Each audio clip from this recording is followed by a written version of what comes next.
Here at Weiss Spindle Services, I'm the business manager. I'm responsible for the business in its entirety, so from cradle to grave of the product and the items that we look after.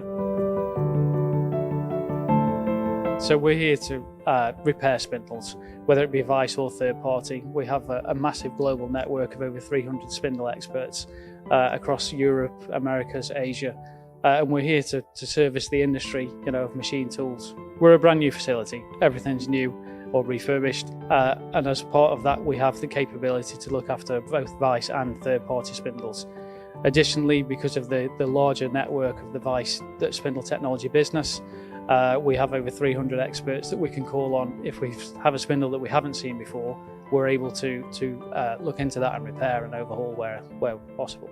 So as an official repair centre for Weiss, we are part of the Weiss business. We are able to access our spindle experts within the business globally. We're able to approach OEMs from a point of view of spare parts.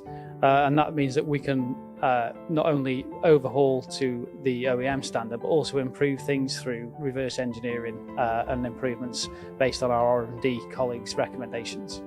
So we have full test facilities here within the business, both from a measurement point of view, incoming inspection and final test. Additionally, we have the opportunity to liaise with our colleagues in the R&D department over in headquarters and look at where we may even actually go beyond as good as new and actually better than new, where we may modify a spindle to, again, improve performance or longevity. Our biggest and most important goal is to be a customer's #1 partner for spindle repairs. Additionally, we want to be the employer of choice for spindle technicians.